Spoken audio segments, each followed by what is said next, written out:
जय हिंद। देखिए, पिछले क्लास में हम लोगों ने solution and colligative property chapter का जेई का प्रीवियस ईयर क्वेश्चन डिस्कस किया था। आज की क्लास में हम आपके सामने फिर से कुछ कॉन्सेप्चुअल क्वेश्चन उसी चैप्टर का लेकर आए हैं। तो चलिए हम लोग आज डिस्कस करते हैं और हर क्वेश्चन को हम लोग अच्छे से एक्सप्लेन करके और कॉन्सेप्ट को क्लियर करते हुए देखेंगे, ताकि आपको उस टॉपिक का कम से कम क्वेश्चन बनाने का सोल्व करने का एक बेहतर आइडिया हो सके। तो चलिए देखते हैं आज का क्वेश्चन।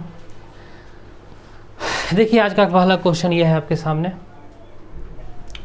क्वेश्चन जो है वो जेईई मेन 2018 में पूछा गया था। क्वेश्चन क्या कह रहा है उसको देखते हैं। For 1 molar aqueous solution of the following compounds which one will show the highest freezing point. देखिए, क्वेश्चन बहुत ही अच्छा है, बहुत ही मज़ेदार क्वेश्चन है।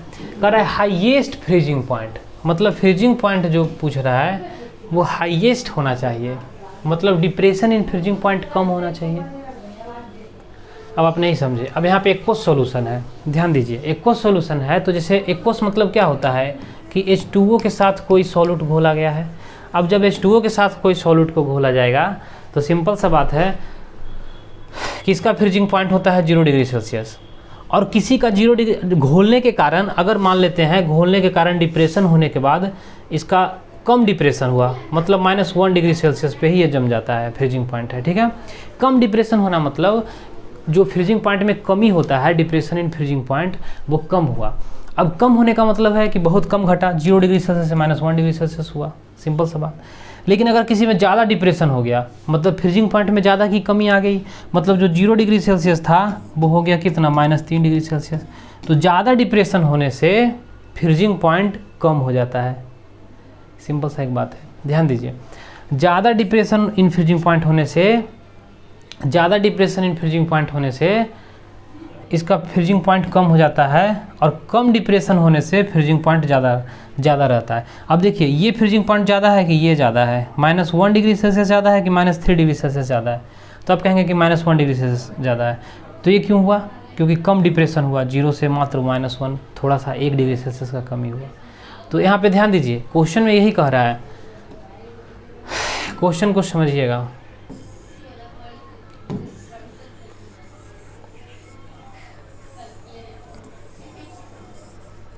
क्वेश्चन देखिए क्या कह रहा है।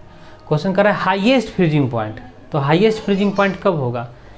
जब डिप्रेशन इन फ्रीजिंग पॉइंट जो हो वो कम हो, मतलब delta TF depression in freezing point = I × KF × M, और ये कम होना चाहिए। डिप्रेशन इन फ्रीजिंग पॉइंट क्या होना चाहिए? कम। तो भी डिप्रेशन मतलब क्या होता है? कमी। और कमी अगर कम होगा तो फ्रीजिंग पॉइंट क्या होगा? ज़्यादा। जैसे सिंपल सा बात है, आपको भी हम समझाएं 0 डिग्री सेल्सियस लेकर। तो अब यहाँ पे देखिए फॉर 1 मोलर, अब ये भी 1 मोलर है, ये भी 1 मोलर है, ये भी 1 मोलर है, और ये भी 1 मोलर, चारों 1 मोलर है। KF जो है वो मोलर डिप्रेशन कांस्टेंट, वो सब के लिए सेम होगा क्योंकि सॉल्वेंट सेम है। तो ऐसे केस में हम लोग I देखेंगे। अब I क्या है यहाँ पे? I जो है वो आपका है वेंट ऑफ फैक्टर। अब वेंट ऑफ फैक्टर हम लोग देखेंगे और इससे चेक करेंगे कि किसका वेंट ऑफ फैक्टर कम है, क्योंकि वेंट ऑफ फैक्टर अगर कम रहेगा तो डिप्रेशन इन फ्रीजिंग पॉइंट, ये देखिए फ्रीजिंग पॉइंट नहीं है, डेल्टा TF जो है वो फ्रीजिंग पॉइंट नहीं है, वो है डिप्रेशन इन फ्रीजिंग पॉइंट, मतलब फ्रीजिंग पॉइंट में कमी। तो कुल मिला के I जो होगा वेंट ऑफ फैक्टर, जिसका कम होगा उसका ये डिप्रेशन इन फ्रीजिंग पॉइंट कम होगा। तो यहाँ पे सॉल्यूट क्या क्या है ये देखिए। पहला जो है उसमें सॉल्यूट दिया हुआ है COH2O5 Cl Cl2। देखिए ये कोऑर्डिनेशन कंपाउंड है, सिंपल सा बात है, आप जानते हैं सॉल्यूट है। और कोऑर्डिनेशन कंपाउंड एक साल्ट होता है, और साल्ट जो है ना वो 100% डिसोसिएट हो जाता है, ये आप जानते हैं। जब तक नहीं कहा जाए तब तक हम लोग 100% मान के चलेंगे। जैसे अगर NaCl दिया हुआ है तो NaCl दिया है तो टूटेगा Na+ में और Cl- में, तो हम लोग जानते हैं कि इसका α1 होगा डिग्री ऑफ डिसोसिएशन। α1 होने का रीज़न क्या है? इसका डिग्री ऑफ डिसोसिएशन जो होगा वो 1 होगा, और ये पूरा का पूरा टूट जाएगा। मतलब 1 मोल NaCl डालेंगे तो ये बचेगा 0 मोल, और ये Na+ बनेगा 1 मोल, Cl- बनेगा कितना? 1 मोल। तो सिंपल सा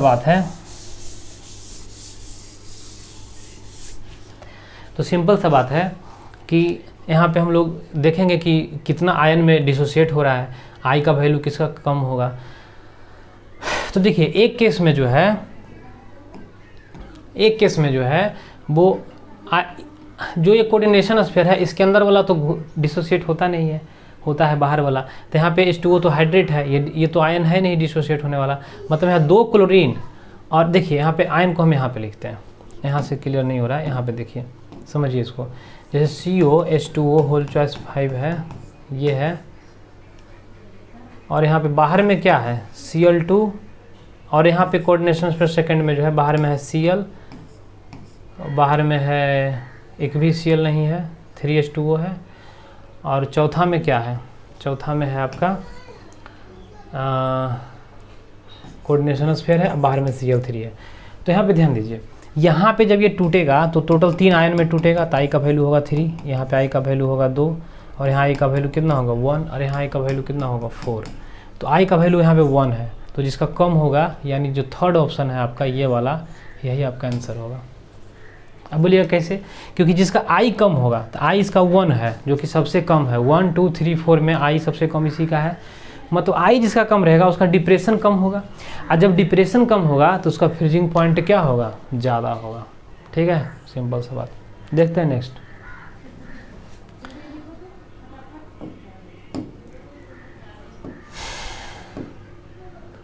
if liquid and B form an ideal solution.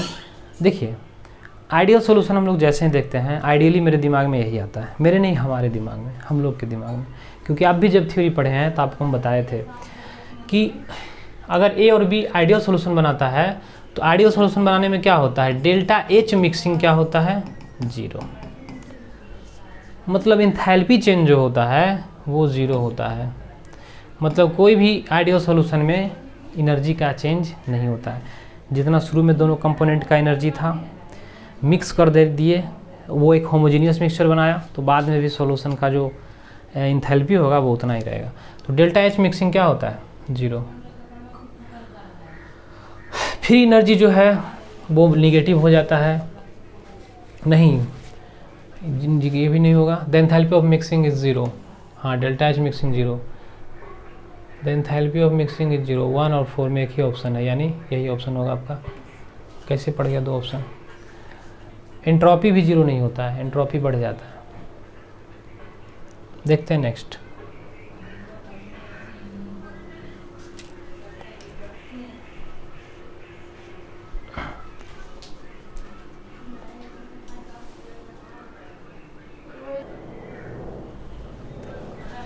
देखते हैं next question. A pressure cooker reduces cooking time for food because. देखिए प्रेशर कुकर में होता क्या है, सिंपल सा बात, प्रेशर कुकर जो है उसको जब हम लोग गर्म करते हैं तो उसमें वेपर जो फॉर्म होता है, स्टीम जो फॉर्म होता है वाटर का,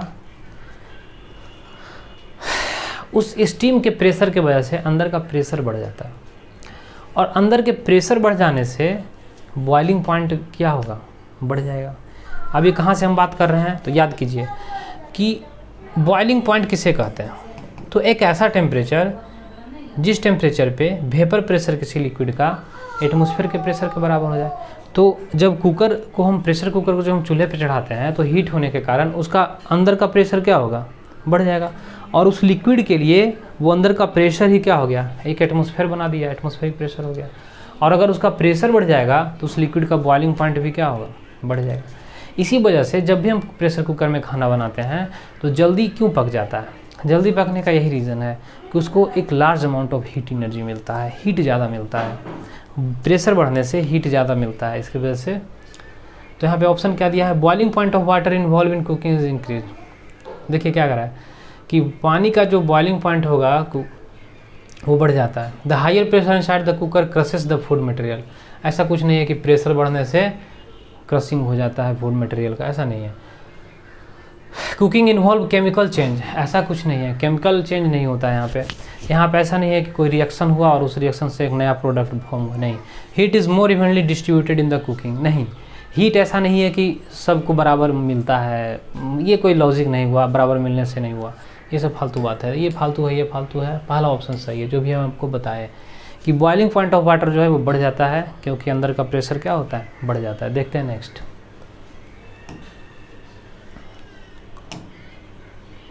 which of the following liquid pairs shows a positive deviation from Raoult's law। बढ़िया क्वेश्चन है, देखिए बहुत मज़ेदार क्वेश्चन है। क्या कर रहा है क्वेश्चन में कि कह रहा है कौन लिक्विड का पेयर जो है वो एक पॉजिटिव डेविएशन देगा।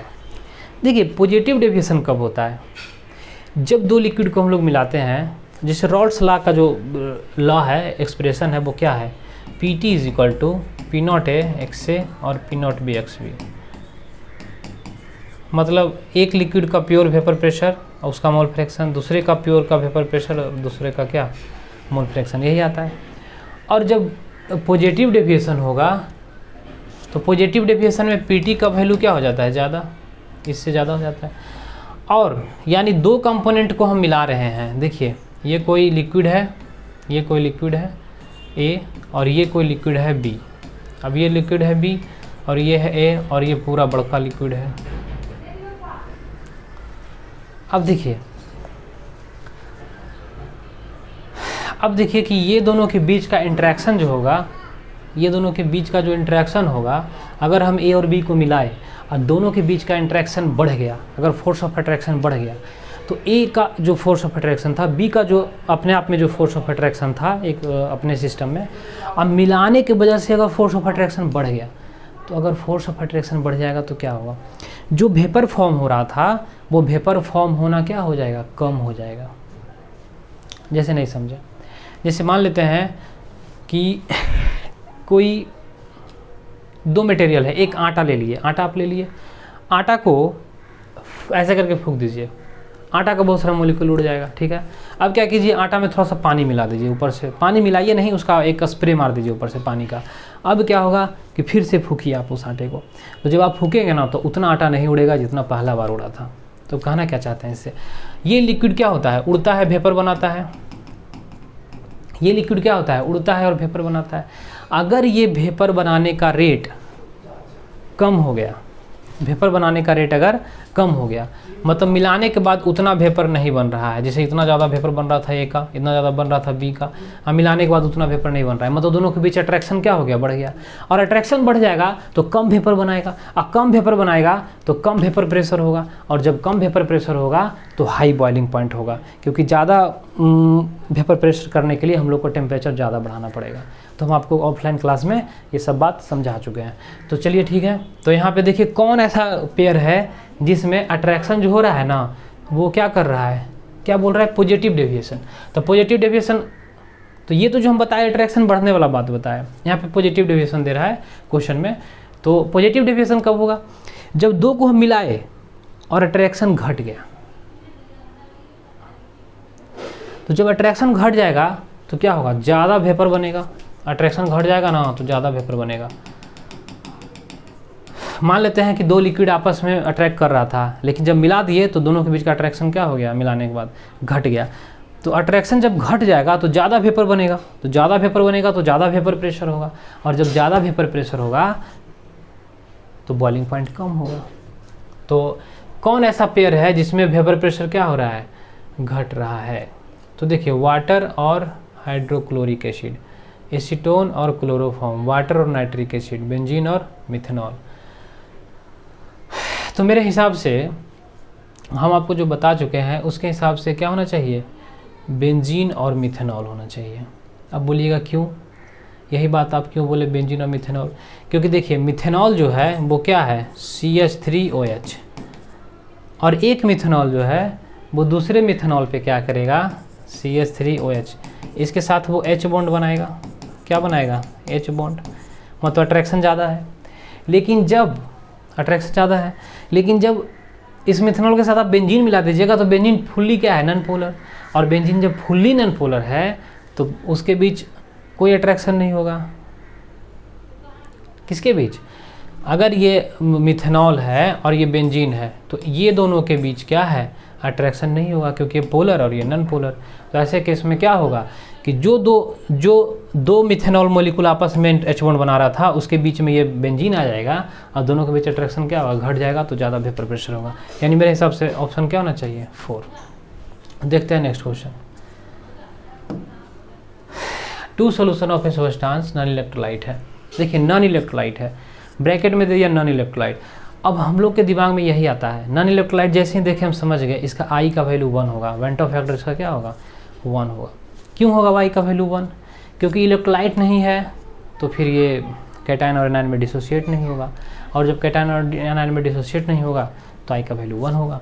तो 2 solution of a substance are mixed in the following manner, 480 ml of, देखिए 2 गो सॉल्यूशन है, एक है जिसका वॉल्यूम है 480 ml और मोलारिटी है 1.5 m, और कैपिटल M दिया है, इसका मतलब ये मोलारिटी है, ठीक है। और दूसरा सॉल्यूशन जो दिया हुआ है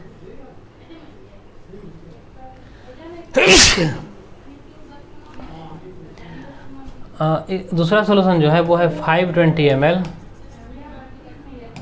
1.2 m।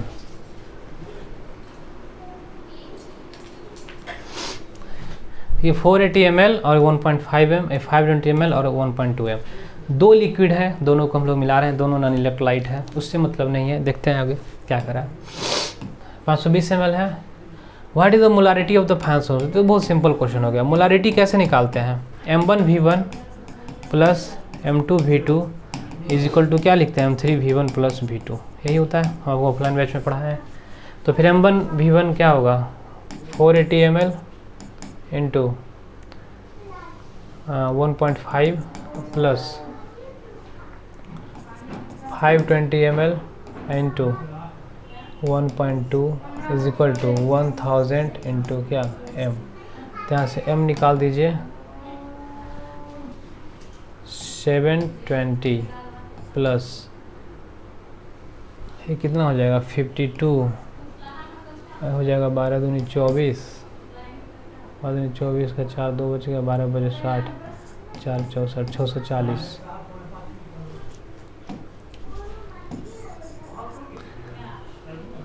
बारह दूनी 24, ठीक लिखा है ना, 12 दूनी 24 का 4 2 बच गया, 12 25 60 2 62, 624 होगा। तो ये इतना आया, और इज इक्वल डिवाइडेड बाई क्या होगा 1000। तो जो वैल्यू आएगा मोलारिटी का, तो मोलारिटी क्या होगा 4413/1000 होगा। तो मोलारिटी इक्वल टू क्या हो जाएगा 1.344, इतना मोल पर लीटर। तो ये तो सिंपल एक रिलेशन है कि मोलारिटी हम लोग कैसे किसी रिजल्टिंग सॉल्यूशन का निकालते हैं, सिंपल सा बात। देखते हैं next question. Equimolar solution in the same solvent have, देखिए 2 सॉल्यूशन है, दोनों का मोलारिटी सेम है। ये सॉल्यूशन है 1 और ये जो सॉल्यूशन है वो है 2। और molarity, equimolar solution in the same solvent have, इसका मोलारिटी कितना है समथिंग, जो भी मान लीजिए m मान लीजिए, इसका मोलारिटी भी कितना है m है। Equimolar solution in the same solvent have, क्या सेम रहेगा? Same boiling point but different freezing point. देखिए ऐसा नहीं है, कोई सेम सॉल्यूशन है मतलब मोलारिटी, सॉल्वेंट जो है वो सेम है, सॉल्यूट जो उसमें डाला गया वो सेम है, दोनों का मोलारिटी मतलब कॉन्सेंट्रेशन सेम है। तो जब सब कुछ सेम हो जाएगा तो उसका बॉइलिंग पॉइंट, हालांकि देखिए ये क्वेश्चन जो है ना अधूरा है, हम आपको बता रहे हैं, क्योंकि इक्विमोलर सॉल्यूशन तो बोल दिया लेकिन सॉल्यूट के बारे में नहीं बताया कि सॉल्यूट क्या होगा। अब कुछ नहीं दिया है तो हम लोग नॉन इलेक्ट्रोलाइट ही लेके चलेंगे, या फिर कोई अगर सेम टाइप का सॉल्यूट लेते हैं जो इलेक्ट्रोलाइट है तो वो भी लगभग सेम ही आएगा, इसलिए स्पष्ट नहीं किया है। चलिए ठीक है, देखते हैं। इक्विमोलर मतलब मोलारिटी सेम है सॉल्यूशन का, तो उसका क्या होगा? Same boiling point but different freezing point, नहीं। दोनों सॉल्यूशन का सेम फ्रीजिंग पॉइंट होगा बट डिफरेंट बॉइलिंग पॉइंट, नहीं। Same boiling point and same freezing point, अरे भाई जब सब कुछ बराबर है, मोलारिटी दोनों का बराबर है, सॉल्वेंट का नेचर दोनों का सेम है, सॉल्यूट का नेचर सेम है, कुछ नहीं दिया है तो हम लोग सेम ही मान के चलेंगे ना। तो फिर यहाँ पे ऑप्शन 3 हमारा होना चाहिए, same boiling point and same क्या होगा फ्रीजिंग पॉइंट। देखते हैं नेक्स्ट पॉइंट। क्यों ऐसा हम बोल रहे हैं? ऐसा इसलिए बोल रहे हैं क्योंकि देखिए अगर डेल्टा TF की बात करें, डिप्रेशन इन फ्रीजिंग पॉइंट, या डेल्टा TB की बात करें, एलिवेशन इन बॉइलिंग पॉइंट, तो दोनों किस पे निर्भर करता है? मोल फ्रैक्शन इंटू के एफ इंटू एम, यहाँ पे आई इंटू के एफ इंटू क्या एम, के बी इंटू एम। तो सब कुछ तो लगभग सेम ही है, आई दोनों का बराबर है, ये बराबर है, ये बराबर है, तो डिप्रेशन या जो हो या एलिवेशन जो भी हो सब कुछ क्या होगा, सेम होगा। देखते हैं next question. A binary liquid solution is prepared by mixing n heptane and ethanol. देखिए अभी यही कॉन्सेप्ट हम पीछे डिस्कस किए थे कि जैसा ही हम देखें एन हेप्टेन एंड इथेनॉल, अभी हम पूरा क्वेश्चन नहीं पढ़े, हम सिर्फ इतना मेरा जो नज़र गया वो एन हेप्टेन पे गया, नॉर्मल हेप्टेन पे, और किस पे गया, इथेनॉल पे। तो हम पूरा क्वेश्चन नहीं पढ़े हैं, लेकिन एक बात मेरे दिमाग में आ गया। क्या आ गया सुनिए, आपके दिमाग में भी आना चाहिए ये बात। एक तरफ क्या है एन हेप्टेन और एक तरफ क्या है इथेनॉल, एक तरफ है इथेनॉल। तो एन हेप्टेन है और इथेनॉल है। तो नॉर्मल हेप्टेन जो है ना वो नॉन पोलर होता है, सिंपल सा बात, आप जानते हैं बात। नॉर्मल हेप्टेन क्या होगा, 1 2 3 4 5 6 7 हो गया नॉर्मल हेप्टेन। आइए इथेनॉल है, मतलब CH3 CH2 और क्या होगा OH, ये आपका इथेनॉल हो गया। इथेनॉल जो है ना उसमें OH बॉन्ड है, यानी ये H बॉन्ड बनाएगा, इसमें अट्रैक्शन अच्छा खासा होगा, जबकि इसमें कोई अट्रैक्शन नहीं होगा और इसमें वीक वंडरवाल काम करेगा, वीक वंडरवाल फोर्स। अब वीक वंडरवाल फोर्स जब ये काम कर रहा है तो सिंपल सा एक बात है कि जैसे ही दोनों को मिलाएंगे तो इसके H बॉन्ड को ये क्या कर देगा, कमज़ोर कर देगा। कैसे कमज़ोर कर देगा कि जैसे ये इथेनॉल है और एक दूसरा इधर यहाँ पे है, ये भी इथेनॉल है, ठीक है। अब जैसे ही ये दोनों के बीच में ये वाला मोलिकुल आ जाएगा तो ये दोनों के बीच लगने वाले फोर्स को क्या कर देगा, कम कर देगा। तो कम करने के वजह से जो वेपर बन रहा था धीरे धीरे वो ज़्यादा वेपर फॉर्म होगा, और जब ज़्यादा वेपर फॉर्म होगा तो वेपर प्रेशर ज़्यादा होगा, और जब ज़्यादा वेपर प्रेशर होगा तो लो बॉइलिंग पॉइंट होगा। मतलब ऐसे का बॉइलिंग पॉइंट जो है ना वो लो बॉइलिंग पॉइंट होगा, और ये क्या होता है, टोटल प्रेशर जो है ना वो ज़्यादा हो जाएगा, मतलब PT जो है ना वो ज़्यादा हो जाएगा PT आइडियल से, है ना। मतलब एक तरह से कैसा शो करेगा, ऐसा शो करेगा पॉजिटिव डेविएशन। तो हम कॉन्सेप्ट बताना है इसलिए सब चीज़ हम आपको डिस्कस कर रहे हैं, क्योंकि हम सिर्फ क्वेश्चन नहीं बता रहे हैं यहाँ पे, हर जो क्वेश्चन पूछा गया है JEE में उसका एक्सप्लेन करके हम एक कॉन्सेप्ट के तहत आपको क्लियर कर रहे हैं। तो ध्यान दीजिए, अब क्वेश्चन आगे पढ़ते हैं। क्या कह रहा है, कह रहा है कि एक बाइनरी लिक्विड सॉल्यूशन है जो प्रिपेयर हुआ है नॉर्मल हेप्टेन एंड इथेनॉल से, which one of the following statement is correct regarding the behaviour of the solution. कह रहा है कि बताइए इस सॉल्यूशन का बिहेवियर कैसा होगा, नेचर कैसा होगा। तो सिंपल सा बात है भाई, नेचर कैसा होगा देखते हैं। वो ऑप्शन में क्या है, ऑप्शन के हिसाब से काम करेंगे, अभी तो हम इतना सारा बात सीखे। The solution formed is an ideal solution, गलत बात, अभी हम यहाँ पे बताएं। देखिए आइडियल नहीं होगा, इसका जो प्रेशर होगा ज़्यादा हो जाएगा, प्रेशर वेपर प्रेशर जो होगा टोटल वो ज़्यादा हो जाएगा, क्योंकि अट्रैक्शन क्या हो गया, घट गया, अट्रैक्शन क्या हो गया, घट गया, इस वजह से। तो इसके बीच का अट्रैक्शन डिक्रीज़ कर गया, जिसके वजह से इसका बॉइलिंग पॉइंट कम हो जाएगा और वेपर प्रेशर क्या हो जाएगा, इंक्रीज कर जाएगा। वेपर प्रेशर जो है वो इंक्रीज कर जाएगा, बॉइलिंग पॉइंट कम हो जाएगा, यानी टोटल प्रेशर जो होगा वो आइडियल प्रेशर से ज़्यादा हो जाएगा, मतलब ये पॉजिटिव डेविएशन करेगा। इतना सारा बात निकल के आता है सिर्फ एक पॉइंट से कि इथेनॉल और नॉर्मल हेप्टेन को जब हम लोग मिलाते हैं। तो अब देखते हैं आगे क्या कर रहा है, थोड़ा और देखते हैं। The solution is non ideal showing positive deviation from Rawls law. बिल्कुल सही, एकदम सुहा गया बात, सुहा गया मतलब अच्छा लगा, ये ऑप्शन अच्छा लगा। तो देखिए ये जो है ऑप्शन ये बिल्कुल सही है कि सॉल्यूशन जो होगा नॉन आइडियल होगा और पॉजिटिव डेविएशन शो करेगा। The solution is non ideal showing negative deviation from, नहीं गलत बात। Normal heptane shows positive deviation while ethanol shows, ऐसे थोड़े होता है कि दो अलग अलग लिक्विड को अगर मिलाते हैं तो जो सॉल्यूशन बनेगा उसमें दोनों का अलग अलग डेविएशन होगा, ये सब गलत बात है, बाहियात है। तो ऑप्शन अपना क्या होगा, सेकेंड ऑप्शन बिल्कुल सही है। The solution is non ideal showing positive deviation from Rawls law. Clear है यहाँ तक, देखते हैं नेक्स्ट।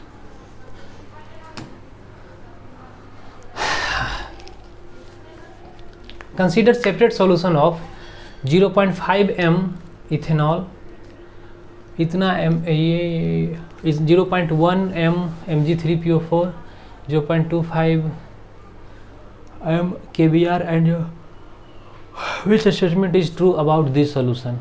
देखिए अब ये कॉन्सेप्ट कहाँ से आ रहा है, बहुत सारा बच्चा को तो समझ में नहीं आता है कि इसको अप्रोच कैसे करें और क्वेश्चन कह क्या रहा है। तो देखिए हम आपको पढ़ा चुके हैं कॉलिगेटिव प्रॉपर्टी, हम आपको बच्चा लोग कॉलिगेटिव प्रॉपर्टी बता चुके हैं। कॉलिगेटिव प्रॉपर्टी में हम बताए थे कि कॉलिगेटिव प्रॉपर्टी उस प्रॉपर्टी को कहते हैं किसी सॉल्यूशन का, किसी सॉल्यूशन की उस प्रॉपर्टी को हम लोग कॉलिगेटिव प्रॉपर्टी कहते हैं जो property number of particles of solute पे निर्भर करता है। जितना सॉल्यूट रहेगा, सॉल्यूट का पार्टिकल या आयन कुछ भी, उतना ज़्यादा क्या होगा, वो प्रॉपर्टी का बिहेव रहेगा। अब कहिएगा कैसे, देखिए यहाँ पे 4 लिक्विड दिया गया है, 1 2 3 और 1 4। पहला जो है सब एक सॉल्यूशन है इसलिए इसको लिखना ज़रूरी नहीं है। और पहला सॉल्यूशन जो है वो क्या है, C2H5OH मतलब इथेनॉल। दूसरा क्या है, दूसरा है Na3PO4, Na3PO4, Na3 नहीं होगा, Mg3 होगा, वही तो कहें। दूसरा जो है ना 0.5 m है ना, ये वाला C2H5 0.5 m मोलारिटी है। और ये दूसरा जो है बच्चा वो है कौन सा, Mg3PO4 2, ठीक है। तीसरा जो है वो KBr, ठीक है। चौथा जो है वो है Na3PO4, ठीक है। तो 0.5 ये इसका कॉन्सेंट्रेशन, इसका कॉन्सेंट्रेशन कितना है 0.100, इसका कॉन्सेंट्रेशन कितना है 0.250, इसका कितना है 0.125, ठीक है। अब देखिए कर आएगी, ये तीनों का कॉन्सेंट्रेशन है। और तो आगे देखते हैं ऑप्शन किस फॉर्म में दिया है, ऑप्शन देखेंगे तब ना पता चलेगा। Which statement is true out this solution assuming all salts to be strong electrolyte. हाँ ये देखिए मज़ेदार बात बोल दिया, एक ये सब मज़ेदार बात बोल देता है तब हमको ना एक इशारा मिल जाता है। क्या इशारा मिल जाता है कि ये क्या कहना चाह रहा है। देखिए सबको बोला है कि स्ट्रॉन्ग इलेक्ट्रोलाइट की तरह आप एक्ट कीजिए, तो स्ट्रॉन्ग इलेक्ट्रोलाइट की तरह जब आप इसको एक्ट कीजिएगा तो इसका मतलब आप समझ रहे हैं क्या कहना चाह रहा है, मतलब ये 100% आयनाइज हो रहा है। स्ट्रॉन्ग इलेक्ट्रोलाइट का अल्फा कितना होता है, स्ट्रॉन्ग इलेक्ट्रोलाइट का अल्फा 1 होता है। और वेंट ऑफ फैक्टर क्या होगा, नंबर ऑफ आयंस के बराबर। तो सिंपल सा बात है।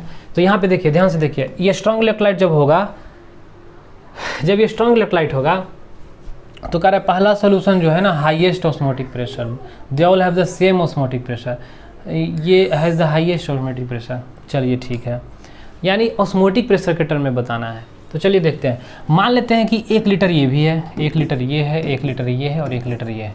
तो 1 लीटर में कितना मोल होगा 0.5 मोल। तो 0.5 मोल होगा तो ये आई का वैल्यू यहाँ पे इसका कितना होगा 2, आई का वैल्यू कितना होगा 2। अब बोलिएगा सर यहाँ पे आई का वैल्यू 2 क्यों लिखे, यहाँ पे आई का वैल्यू कितना होगा, आई का वैल्यू कितना होगा 2 और 3 5, यहाँ पे आई का वैल्यू कितना होगा 2, यहाँ पे आई का वैल्यू कितना होगा 3 और 1 4। अब देखिए आई का वैल्यू हम कहाँ से लिख रहे हैं, तो नंबर ऑफ आयन से लिख रहे हैं। अब वेंट ऑफ फैक्टर का एक अलग वीडियो हम बना देंगे, वहाँ से आप देख लीजिएगा वेंट ऑफ फैक्टर और डिग्री ऑफ डिसोसिएशन या डिग्री ऑफ आयनाइजेशन। तो देखिए ये इथेनॉल है, अब इथेनॉल टूटेगा C2H5O- और H+ में, तो 2 पार्टिकल में टूटेगा। और अगर इसका कॉन्सेंट्रेशन 0.5 है, मतलब 1 लीटर में 0.5 मोल घुला हुआ है, तो 1 लीटर में 0.5 मोल घुला है, मतलब 1 लीटर में अगर आधा मोल है और 1 मोलिकुल 2 आयन देता है, तो आधा मोल जो है वो कितना आयन देगा 0.5 × 2। नहीं समझे, देखिए बात समझिए। जैसे हम बोलते हैं KBr भी है यहाँ पे, तो 1 KBr टूटता है तो क्या देता है 1 K+ और 1 क्या देता है Br-। तो 1 KBr जब टूटता है तो देता है 1 K+ और 1 Br-। तो अगर यहाँ पे हम 0.5 मोल लिए 1 लीटर में, मान लेते हैं 1 लीटर सॉल्यूशन है उसमें 0.5 मोल है, तो ये बनेगा 0.5, ये बनेगा 0.5, ये बचेगा कितना, तो ये बचेगा 0, क्योंकि ये स्ट्रॉन्ग इलेक्ट्रोलाइट मानने बोला है तो पूरा टूट जाएगा।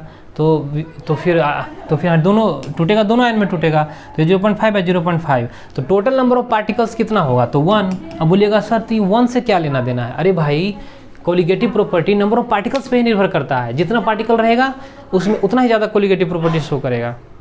तो कुल मिला के यहाँ पे इसका 1 हो गया, 0.5 गुने 2 कर दिए कि नहीं, क्योंकि 2 आयन में टूट रहा है। यहाँ पे देखिए 5, एक मोलिकुल टूटेगा ना ये वाला कंपाउंड, तो 5 आयन में टूटेगा, और कॉन्सेंट्रेशन और 1 लीटर में है 0.1 मोल, तो हो जाएगा 0.1 गुने 5, तो हो जाएगा 0.5,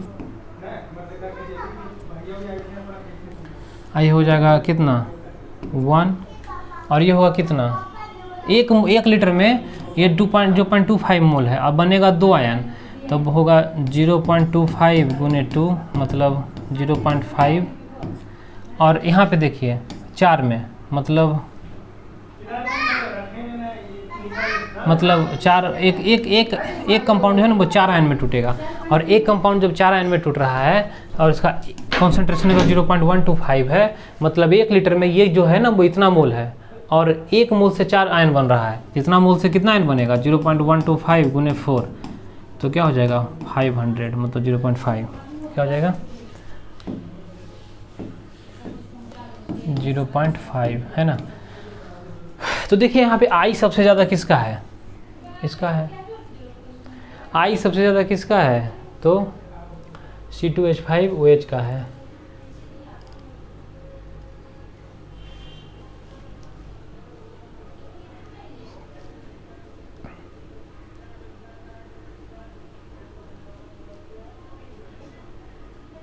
तो आई सबसे ज़्यादा इसका है, तो फिर CH3OH का ही होगा सबसे ज़्यादा, हाईएस्ट ऑस्मोटिक प्रेशर इसका होगा, क्योंकि ऑस्मोटिक प्रेशर जो है एक कोलिगेटिव प्रॉपर्टी है। ध्यान दीजिए यहाँ पे, क्योंकि देखिए ऑस्मोटिक प्रेशर भी कोलिगेटिव प्रॉपर्टी है, और ऑस्मोटिक प्रेशर जो है, ऑस्मोटिक प्रेशर वो डायरेक्टली पहुँच होता है ICRT के, है ना, जिसका कॉन्सेंट्रेशन ज़्यादा हो, जिसका वेंट ऑफ फैक्टर ज़्यादा हो। तो कुल मिला के यहाँ पे पहला ऑप्शन सही होगा।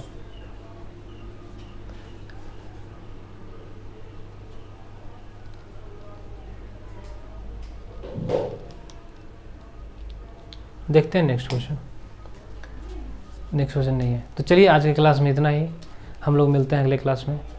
अगले क्लास में हम कोई दूसरा टॉपिक लेकर आएंगे, दूसरा टॉपिक का प्रीवियस ईयर क्वेश्चन, या फिर वो तो आते रहेगा, पिछले साल का जो क्वेश्चन है वो हम एक सीरीज में डिस्कस करते रहेंगे, और एक अलग से एक फोल्ड प्लेलिस्ट बनाकर, और उसमें कुछ पिकअप पॉइंट, कुछ कॉन्सेप्ट, कोई टॉपिक उठाकर उसको डिस्कस करते रहेंगे।